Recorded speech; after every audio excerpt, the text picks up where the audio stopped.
सिद्धिविनायक मंदिरातील कथित दानचोरीचा मुद्दा आता राजकीय रंग घेऊ लागलाय। मनसे अध्यक्ष राज ठाकरे यांनी मंदिरातील गैरव्यवहारांचा मुद्दा उपस्थित करत सरकारवर गंभीर आरोप केले। त्यानंतर ठाकरे गटाचे खासदार संजय राऊत यांनी या प्रकरणासाठी शिंदे गटाला जबाबदार धरत सरकारवरती निशाणा साधला। या आरोपांना महायुतीकडून देखील जोरदार प्रत्युत्तर देण्यात आलं।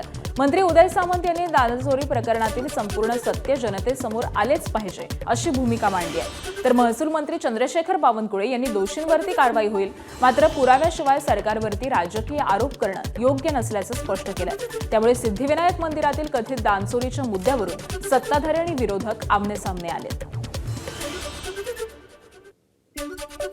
सन्माननीय राज ठाकरे यांनी जो स्फोट केलेला आहे त्याच्यामागे फार गंभीर प्रकारचे सत्य दडलेलं आहे। जेव्हापासून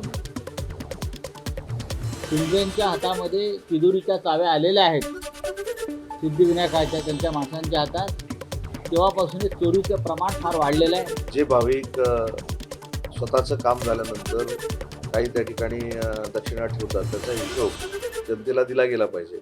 आणि त्याच्यामध्ये सिद्धिविनायकमध्ये कोण कोण अध्यक्ष होते माझ्यापेक्षा तुम्हाला चांगलं माहिती आहे। तेव्हापासूनची फक्त चौकशी करावी। जेव्हापासून सिद्धिविनायकचे अध्यक्ष निर्माण झाले सुभाष मयेकरांपासून हे पूर्ण चौकशी करावी असं कोणी सांगितलं की करू नये।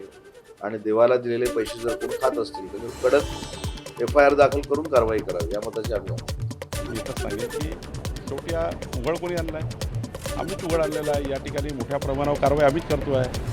त्यांच्या सूचनाचा नक्की आम्ही विचार सरकार करेल। पण सरकारने काय केलं आहे, सरकारने त्या ठिकाणी बदमाशी केली आहे, सरकारनेच त्या ठिकाणी सिद्धिविनायकाचे पैसे काढलेले आहेत। मग मागच्या काळामध्ये उद्धवजी मुख्यमंत्री असताना त्यांच्या पक्षाचा जेव्हा सिद्धिविनायकला अध्यक्ष होता तेव्हा जेव्हा भ्रष्टाचार झाला उद्धवजींनी केला का? सिद्धिविनायक मंदिरामध्ये उद्धव ठाकरेचे अध्यक्ष असताना तिथे भ्रष्टाचार झाला, तिथे पैसे गाढ झाले, तर आम्ही हे म्हणायचं का उद्धवजींनी केले?